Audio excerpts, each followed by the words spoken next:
Hello. Hopefully Rumble, but probably not.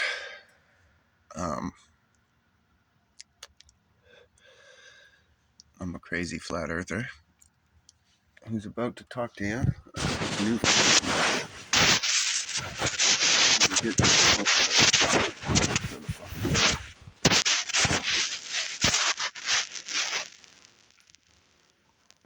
If you've watched any of my older videos, you'll notice I've done some mods, got everything finished up. Did the back too.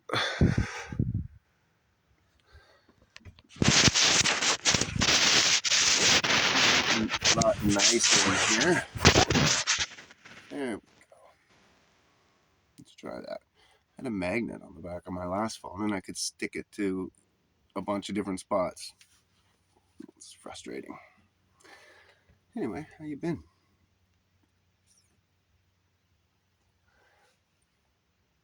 I had a thought. Start off point. Well, I'm going to tell you how dinosaurs were real, which is crazy for a flat earther, and also how they're misrepresented in common today science, and how millions of years is impossible. Totally disprovable. So I can't definitively prove 6,000 or 7,000 years, but I can definitively prove like under 10,000. So all evidence, I guess, leads to that. And I can disprove beyond a shadow of a doubt millions, yet alone billions or trillions or whatever, because the more you get, the worse it gets for you guys. In every aspect. It's so many ways that it gets worse for you guys that it's unreal. Because you got okay, well you you got the dinosaurs, whatever, dragons. They're all throughout history. We've been making pottery, stories, legends, heroes, dragon slayers, trainers. We had dragon trainers and dragon feeders, and like these were positions in the royal ranks. That was Buddy's job. He fed the dragons. You could say they were Komodo dragons, but don't think so. Anyway, so lizards grow for their entire lifespan. So in a high oxygen environment with high pressure system, that of the same of a hyperbolic chamber, lizards and people and everything would live hundreds of years, right? And as you go back in time, everything about our DNA gets more information, gets more perfected, stronger, better, more full. So you could have people marry their sister or whatever, and you wouldn't get retired babies every time or whatever. It was fine up until the flood, right? So with people, this bone grows and other parts of your skull can elongate over time.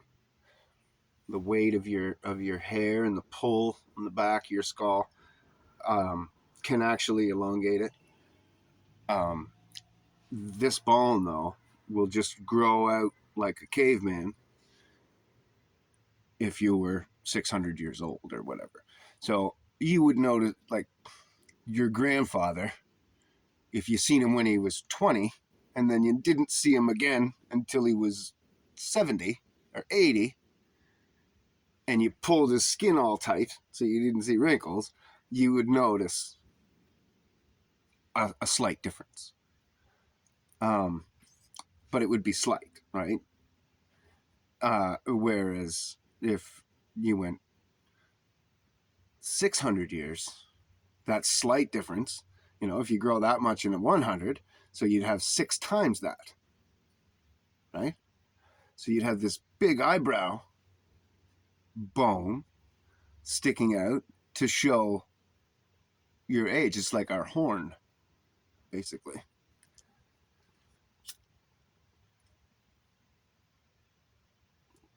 So I'm sure it would have been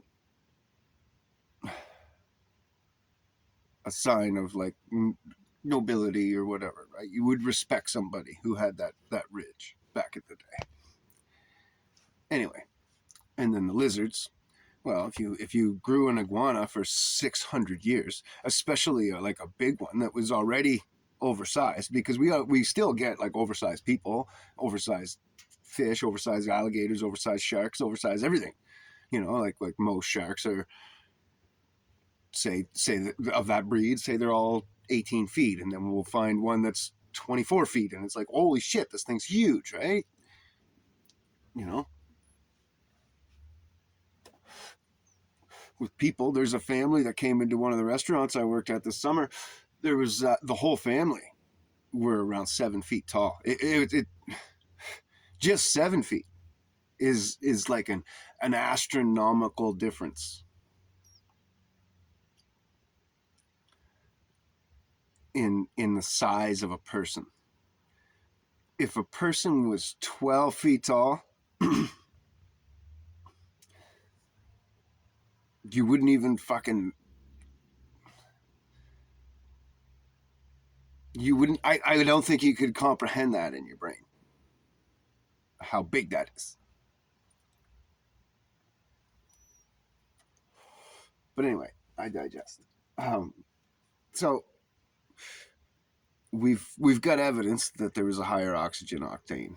Uh, the coal layers in the earth show that there was far more plant life. We find tree stumps and trees and remnants of things that were huge back then, and of animals and of everything, and especially lizards like crocodiles and different things like that were just massive, right? And then we find the ridge on skeletal people, and if you look through the newspaper clippings through the 1800s, the giants that we were digging up, we dug up huge amounts of giants, and some of them like 20 fucking feet tall people, right? And they were digging them up constantly because we were just kind of well, we weren't just starting, but archaeology was really taking off at that time.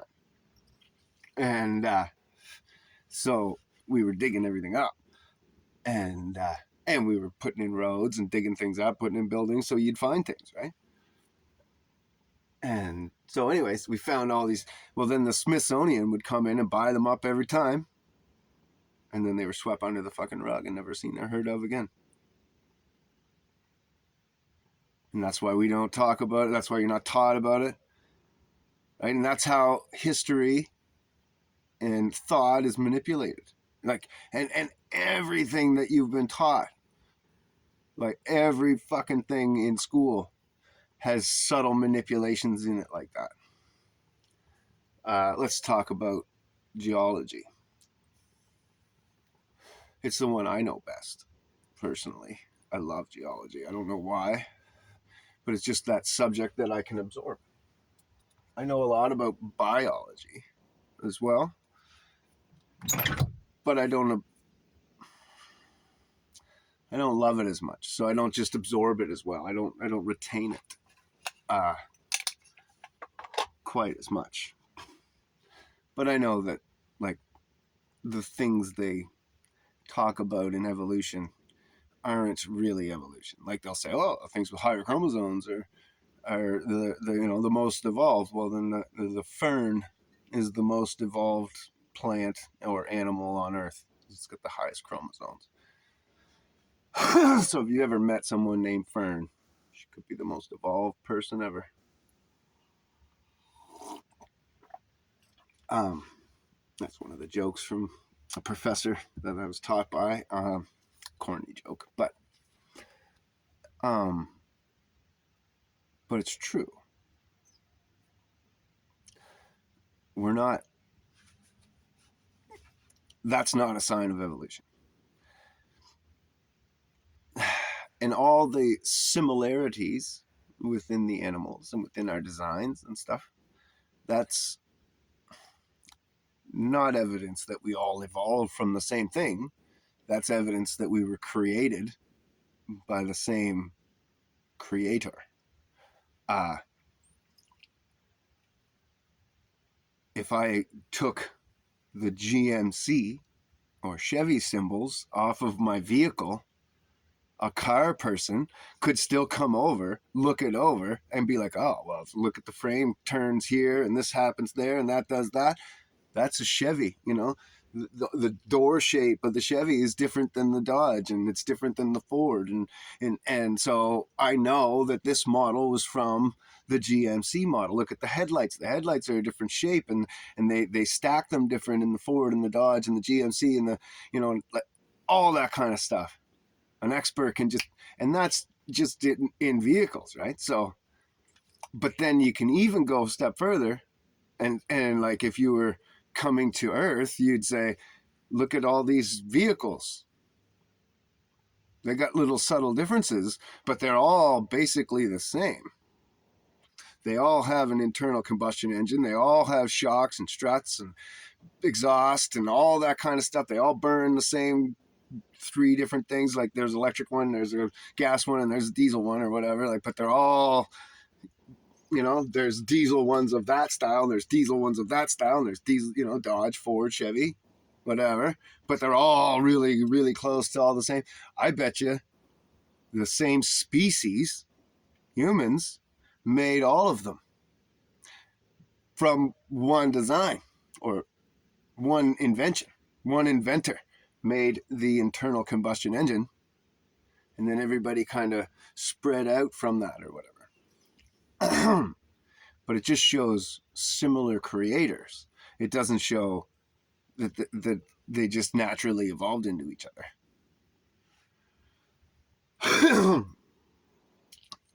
And that's a really simple explanation. It's too simple, really, because also, and much like the gas engine and the diesel engine and then the electric engine, if you don't put the right fuel in, they're not going to run. Right? If you put an electric hookup onto my gas port, you might blow the fucking vehicle up, but you're not gonna fill it up. Or if you filled it with diesel and then tried to start it, it isn't gonna start. You're gonna have to take the whole fucking engine apart and clean it all out and get all the fucking diesel out of it, empty out the fucking gas tank, and it's a big fucking job. I've done it. Not that way. I've done it the other way, where somebody's put gas into a diesel tractor. Brutal.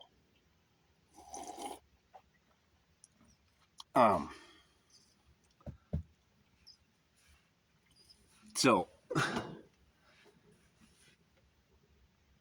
if humans and deer were totally different, we wouldn't be able to eat the deer.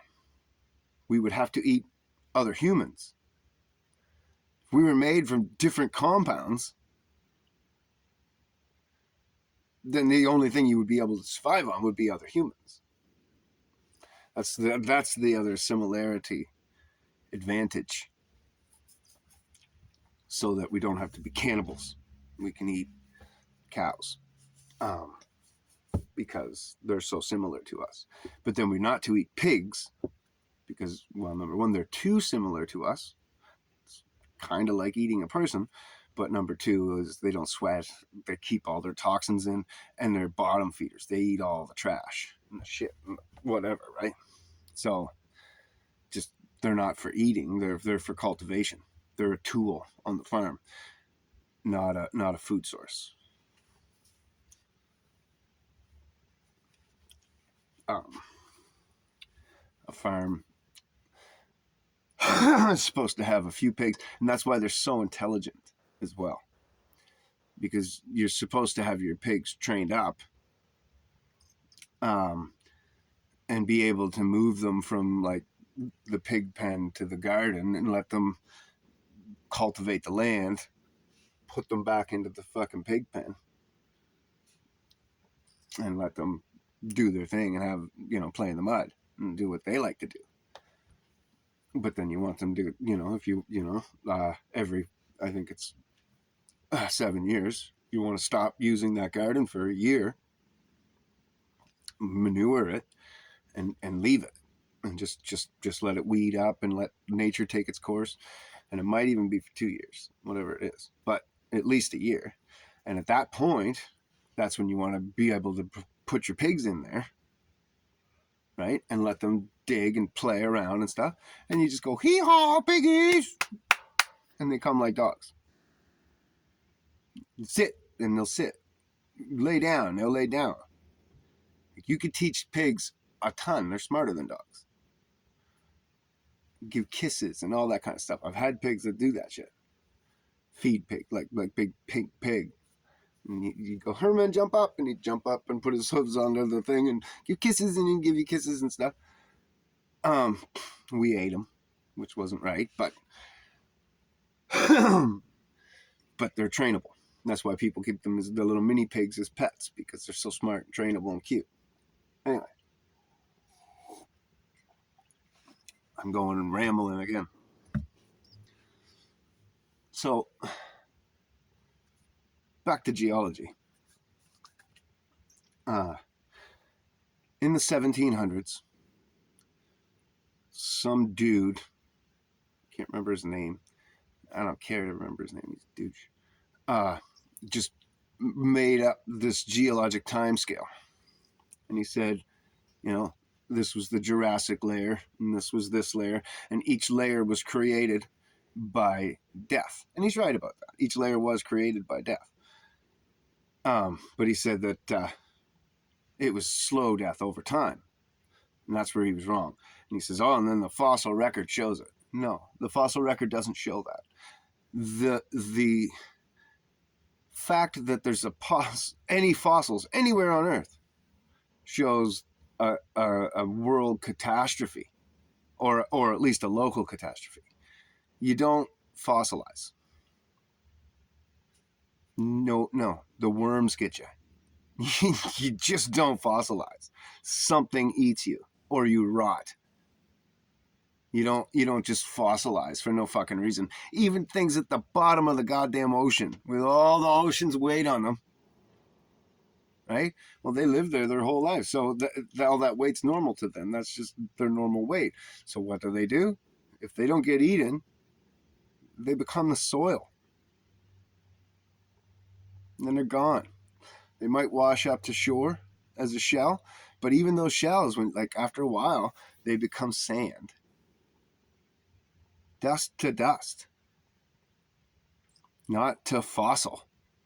So in order for there to ever be a fossil, there had to have been some catastrophic event in that area to make that fossil. To put that kind of pressure and kill that, or just fossilize that animal alive in a lot of cases. Because those clams are closed. That means they're alive. They were fossilized while living. So something dramatic happened. And we find the fossilized clams on the tops of mountains. Clams don't climb mountains. You know that, right? They go on the floor of the ocean. They'll dig holes. They don't dig up. They hardly swim. They'll do a little mouth thing and move around a little bit, and then they bury into the sand, and the sand buries them by it. by the movement of the water. So how did they get on the top of the mountain, and how did they get fossilized? Well, there had to have been a big flood with tons of pressure. And then, see, the water sorts things and makes layers in the ground. So when it killed everything, there's your death, it then layered out the death. Now, these layers are different than those layers, and they're different than those layers, and they're different than those layers all over the earth. We never find it the same twice. And I don't think we've ever found it the right way, ever. Maybe once in all of time that it was found in the right order. And everywhere else, it's different orders. So that disproves the fucking theory right there, all by itself. So there's no geologic record. There's no geologic timescale. None of that makes any fucking sense. It's all lies. Right there. But I'll keep going anyways, because I know you're not convinced. Which is frustrating. But it's because of your brainwashing. They worked on it for years and years and years when you were little. And they taught you how to defend it and all that stuff. And it's easier to convince a man, or it's easier to fool a man than to convince a man that he's been fooled. So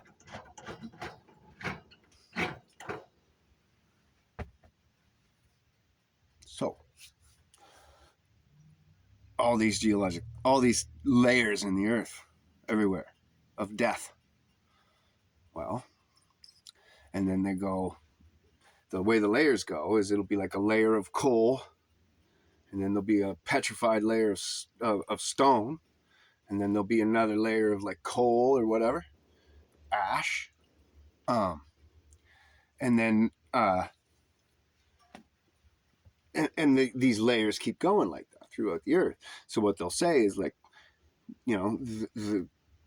this coal layer was formed because it was the layer that built on top of it. It was the right temperatures and this and that, and then this layer came in quick enough that the next layer of death came in quick enough that it buried that layer, or it came in slow enough that it didn't bury that layer, and then it, either evolved into a coal layer or a rock layer. But that isn't right. See, that's all due with pressure and temperature. Nothing to do with time. Petrified stone can be formed in a single year, and we've proven that many, many times. There's petrified. We found a petrified cowboy boot, and the foot was still in there, rotting into the boot, but the boot outside was petrified stone, and then the organics inside weren't, which was cool. But it's a leather boot, right? Cowboy boot. We could age the boot. Like, it was from the fucking 18 whatever. And then they say, oh, it takes millions of years for things to petrify. No, it doesn't. A young man put acorns in a jar of water, and he left them on his deck. And he was trying to get them to grow into trees. He was going to plant them, but then he forgot about it. And then when he went out in the spring, and the water all melted, all the snow melted, he seen the jar was still there.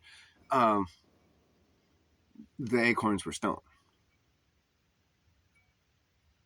1 year.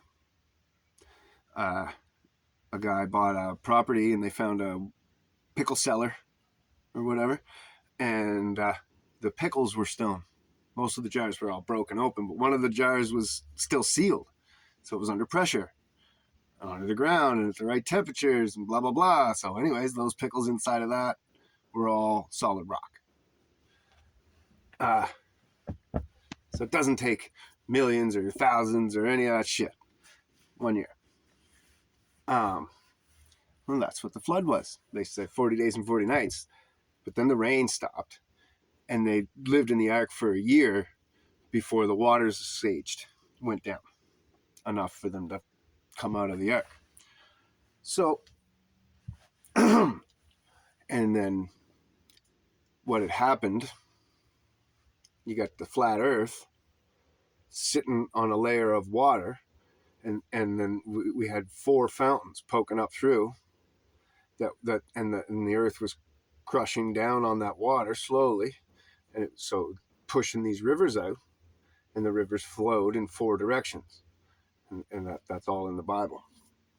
So that was going on, and then God got pissed, and he cracked the surface, and then that made what we call the oceanic ridges. And when they pushed open, they also created all the mountain ranges, and that's why they're all parallel and they're the same size. So they pushed open, which crushed open up, made all these mountain ranges, and opened up, and all the water started to come up, and the land started to go down. And that's making what we call the tectonic plates, right? Because it broke up all the earth. It's all one solid piece, though.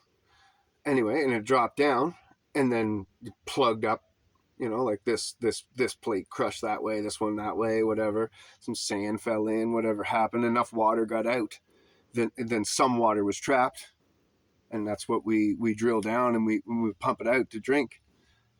And other water was all let out over the 40 days from the fountains of the deep. And he opened up the skies and let it rain as well, which would have been 1,000 years of that condensation buildup in the water system, of it never raining, it just dewing every day, and then clearing up and being nice out every single day on the whole earth. And then and all these massive plants growing, so they would have made their own fog, and then they'd suck moisture out of the air, but they'd let it back out during the night, and just the way it would have all worked. But that would have been all that buildup of moisture in the air that had never rained down, and then eventually it would have clouded up, right? Probably got really cloudy for probably 40 days before it started raining, or whatever, like, because just the buildup, right? Anyway, that's just speculation. Stick to facts, evidence-based things, I guess. So the ridges that dropped in, they made the mountain ridges, and all this water was let out all at once, and now all that water started to settle. But what you have when you make all those ridges and you open up the earth like that, and everything gets, all this water gets pushed out. See, it would none of it would be in that ridge. The oceanic trench would have been empty, because everything would have been blasted out of there at such a fucking speed that it actually was minus 300 degrees or more at the around the poles. And I'll get to that, but not in the actual North Pole, but all around it, in that ridge where we dig up and all the glaciers are and stuff. That ridge of ice, that ice wall, is was formed around the center of the Earth, the North Pole, which is the Garden of Eden.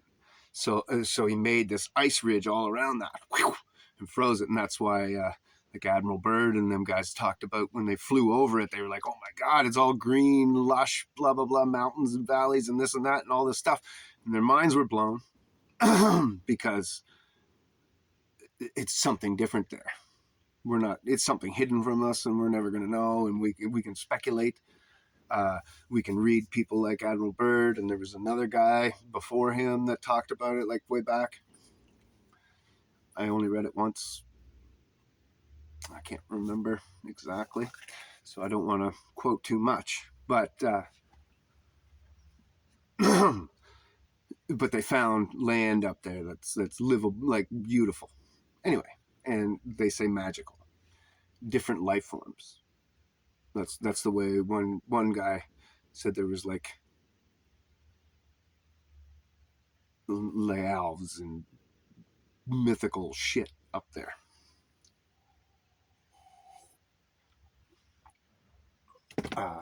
They talk about the woolly mammoth still being there and shit like that. Anyway, so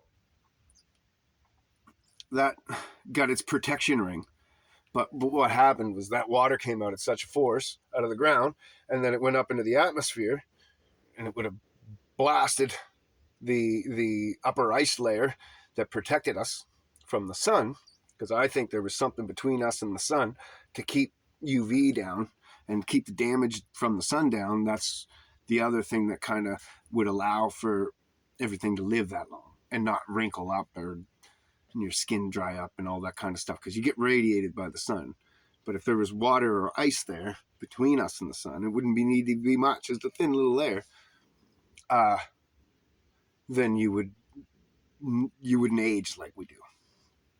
And then in the higher atmosphere of the higher pressure, because of that layer being there, and the earth being way less water, like when that I'm trying to get to it, I'm sorry.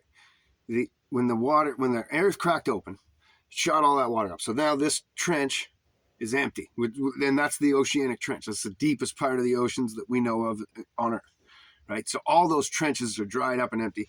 All that water is being pushed up, and now it's all dropped and layered everything out, and it's kind of a swaging down and filling in the oceanic trench. And that's what took a year, right? It was for that water to settle enough and calm down all that movement and run out of all the little crevices and break open dams and overflow lakes and rivers and bust through mountain ranges and do all the things that water needs to do in order to get.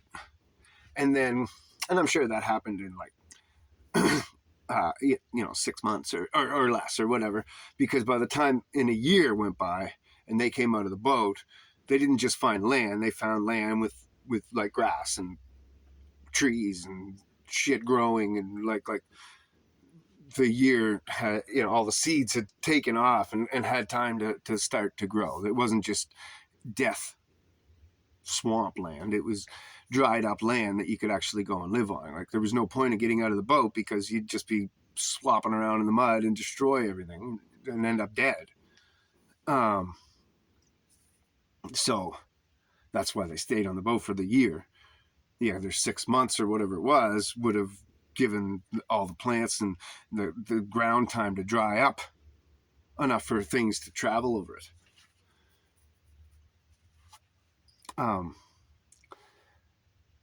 So anyway, during that year though, there would have been all that pressure, the cold winter, the frost, the this and that, then the defrost, and everything that would have had to have happened. And it would have happened in an extreme rate up in the north and stuff, because that 300 degrees from the water pressure going up and then coming back down, and it coming down at the North Pole, what it would have done, because water's got it's all electric, and it would have had a magnetic field, and the poles and everything would have pulled the bulk of it down right there around the North Pole, because the Earth's just so perfect like that. Like God knew what he was doing when he made it, and he knew he'd have to do this, and he knew what it would do, and he knew that he would protect the tree of life at the North Pole from us by making that ice ridge. And now the government hides it from us, this, that, the other, but that's probably a good thing, because otherwise we'd want to go there.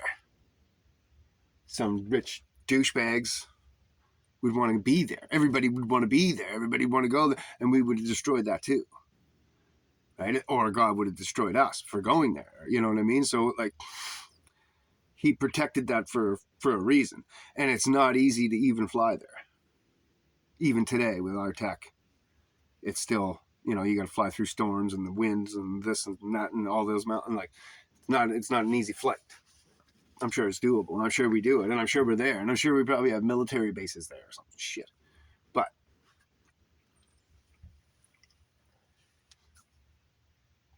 I was listening to a military guy, and he said that they took them on a boat, and they boated to an ice wall, and then they got up and they drove across the big ice field and they came to another ice wall, and he said they had this big drill machine, and like the thing was huge. They had a couple pictures.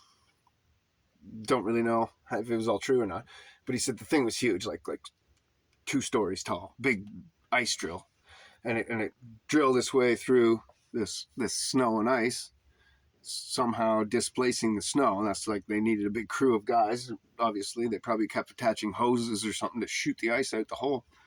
Anyway, but he said they drilled for 7 days, and then they had to abandon the machine in the ice wall and come out because it was freezing shut behind them faster than they could. So they couldn't turn around and come back out. They had to just abandon everything, snowmobile out, whatever. Left the machine in the wall, let it freeze back in. Personally, I think God was watching them and laughing. He probably just extended the wall because the Bible says that the firmament is thin.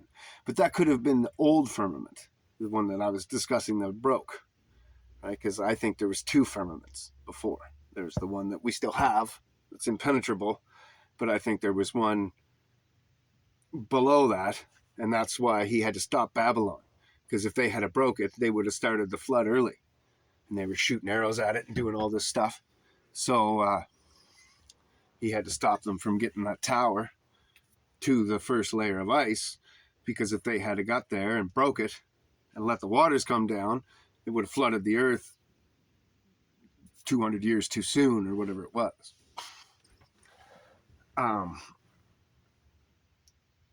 As long as I got my analogies right there. I'm not 100% on that, but in the right order, I mean. But yeah, anyway, so I think all that's pretty clear evidence that the geologic timescale doesn't exist. And it's the basis for all of the Earth aging science, except for drilling into glaciers. And I could tell you about how that's a lie too, misrepresented, right? But let's stick with this for a minute. So,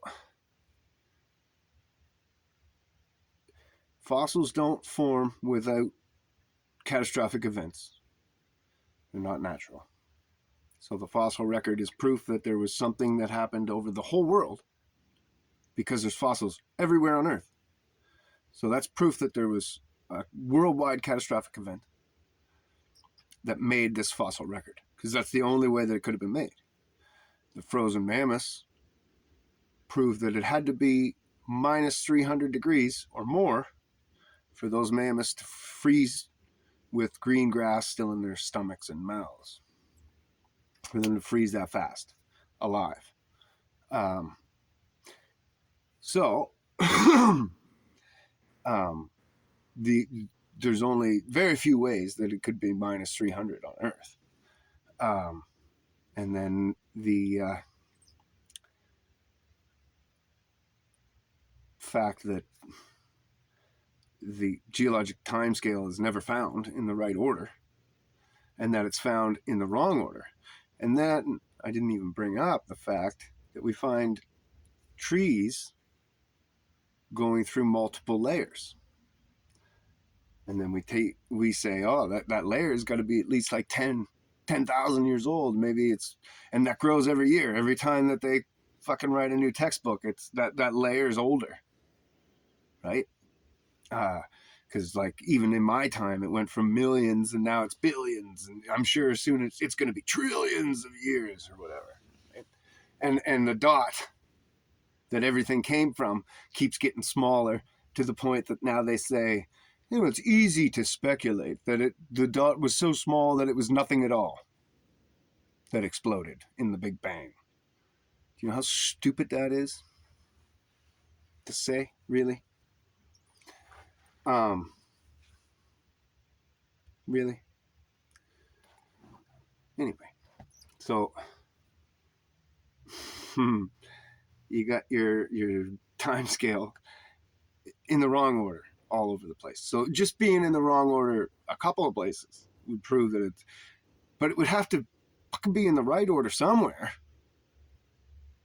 And really, it should be in the right order the majority of the time.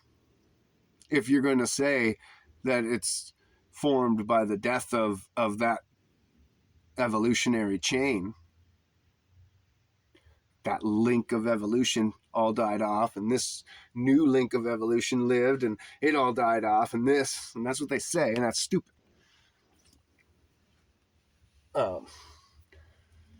Which means that God needed to create through death. That's horrible. God didn't create through death. He creates with wisdom and grace and love. Anyway, and then you got these trees going through multiple layers, proving that either the trees are tens of thousands of years old or that they were put there in a flood and then buried. And then we find trees that are upside down, running through multiple layers all over the earth, which also proves that it was a flood that distributed those trees. And then you could say, oh, well, maybe the tree did live to be 40,000 years old or whatever. Well, trees breathe from the bottom 2 feet of the tree. So if you are landscaping, you can't bury the bottom 2 feet of a tree or you'll suffocate it and kill it. You got to leave that exposed. You got to leave a bit of it exposed because it needs that. That's where it takes in its oxygen from, and then it breathes out its carbon in the leaves. And that's just something you learn as a landscaper. So, no, those trees could not have been tens of thousands of years old and just kept living and gotten buried slowly because they would have suffocated and died.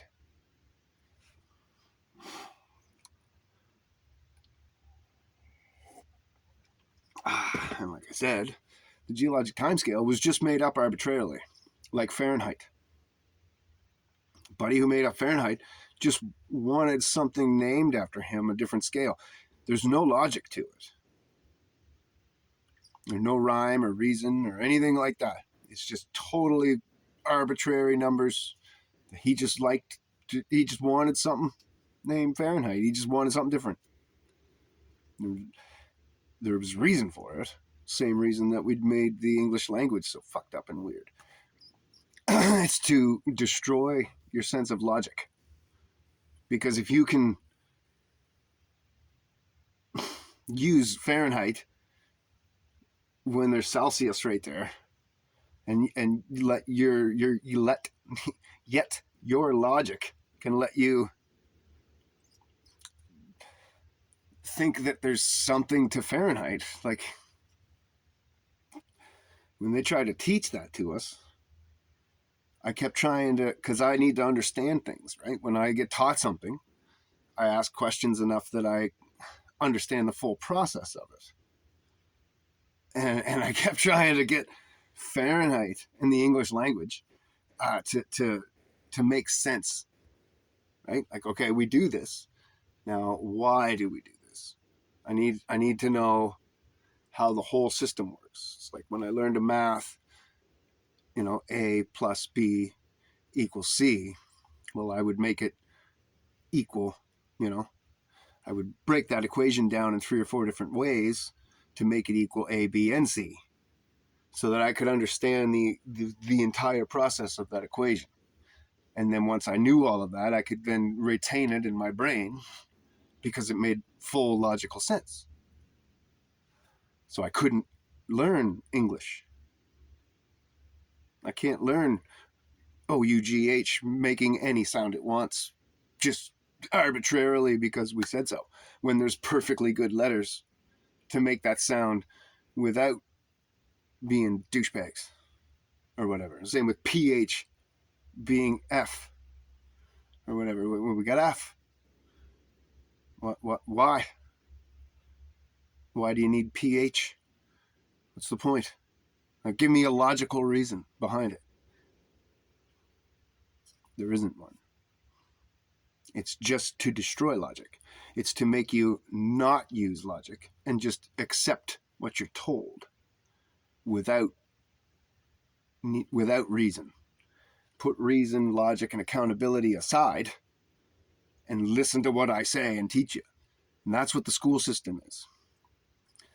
And that's why it's so broken. And that's why part of why our whole society's so broken is because we're illogical. Totally. And if you are a type of person who just loves the English language and thinks all those things are great, well, you're probably really simple. You're probably really easy to hypnotize and really easy to brainwash and easily manipulated. Because it's more, you learned all that stuff just to be told that you were good. You didn't learn it to better yourself. You learned it to hear that you're better from somebody else. So your purpose of assimilating knowledge makes you susceptible to manipulation.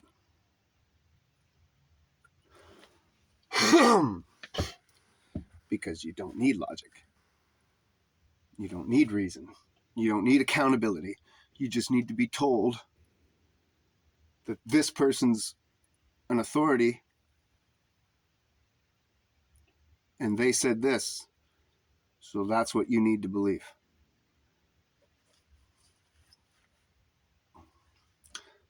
Sad.